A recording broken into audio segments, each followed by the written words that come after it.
Bonjour et bienvenue dans la capsule vidéo pour visiter le département d'aménagement et d'urbanisme. On débute ici près des maquettes qui ont été faites dans le passé.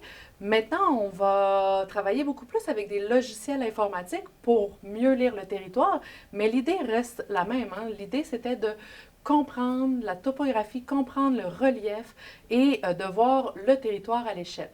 Maintenant, des différents logiciels informatiques vont nous permettre de bien comprendre les territoires qui auparavant on devait travailler vraiment manuellement. On vous montrera plus tard dans la capsule nos locaux informatiques qui nous permettent de travailler le territoire.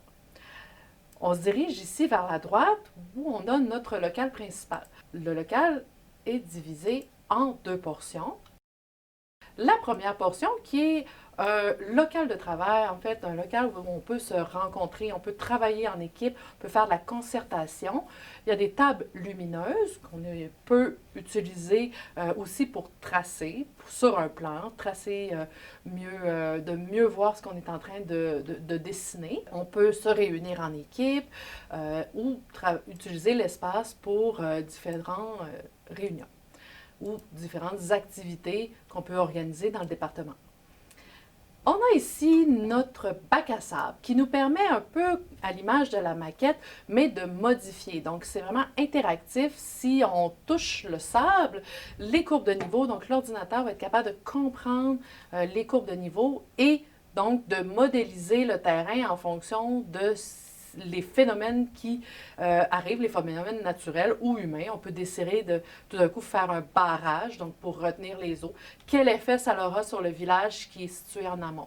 Donc, c'est des choses qu'on peut faire avec cette finalement maquette virtuelle-là, maquette électronique, donc qui nous permet d'enseigner différents aspects du territoire, différents phénomènes. Je traverse ici dans le local de classe avec un projecteur, un tableau, donc il y a de la belle luminosité aussi.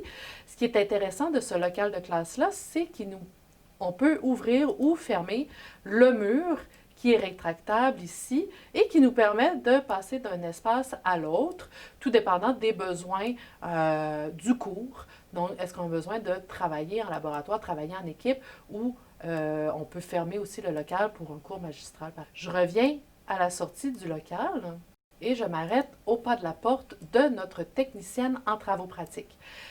Dans son local, elle a énormément d'appareils, d'instruments, d'outils techniques, d'outils de mesure qu'elle en prête aux étudiants. Donc, on a besoin de comprendre le territoire, de le mesurer, de le calculer. Donc, on enseigne une panoplie d'instruments électroniques, des GPS de précision, des galons hauts, galons à mesurer. Donc, vraiment, on a une panoplie d'instruments techniques et manuels de toutes sortes qui vont être utilisés dans le cadre de différents cours. Si on remonte près des maquettes et qu'on se dirige vers la droite ici, on a le corridor d'aménagement et d'urbanisme, entre autres, avec à droite les locaux des enseignants. Donc, tous les enseignants ont leur bureau de ce côté-ci, donc en face de la piscine. Donc, les enseignants sont situés dans chacun de ces bureaux-ci. Et ce qui est pratique, c'est qu'on est situé pas très loin entre nos deux locaux de classe, nos trois locaux de classe, devrais-je dire, puisque nos locaux informatiques sont situés à la porte au fond du corridor, comme vous voyez ici, à gauche. Si je m'arrête devant ce qu'on appelle le centre documentaire, la première porte de ces trois-là, donc, qui est un espace où on peut venir discuter, on peut venir prendre notre pause, on peut aussi se documenter, on a une panoplie d'informations, des revues, on a une matériothèque aussi composée de différents matériaux servant à la construction. On a un volet architecture, là, donc dans notre département, un volet environnement. Donc, on essaie de recomposer différents éléments du milieu bâti et naturel, donc différents environnements urbains et naturels. On a deux locaux de classe. Je m'arrête au deuxième. Le premier est similaire.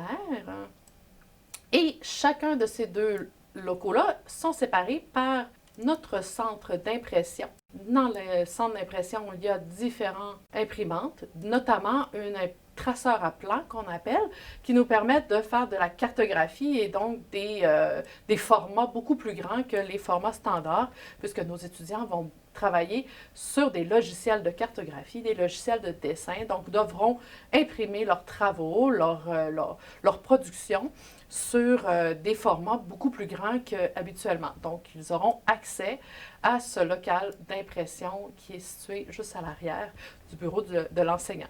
Donc, on a le bureau de l'enseignant avec des îlots de travail qui permettent le travail d'équipe, mais aussi le travail individuel, étant donné que chaque élève a sa propre tour informatique, donc a son propre poste informatique avec des ordinateurs là, vraiment à la fine pointe de la technologie, puisqu'on va utiliser des logiciels assez lourds, beaucoup de données, terrain, des logiciels qui nous permettent de mieux comprendre la réalité, donc des espaces urbains et naturels. Ça fait le tour de nos locaux, de notre département d'aménagement et d'urbanisme. Nous avons la chance d'être une technique physique qui est située dans le pavillon principal, le pavillon Gérard-Arguin. Donc, je vous invite à visionner la capsule vidéo concernant le pavillon Gérard-Arguin pour faire le tour du pavillon principal. Merci beaucoup.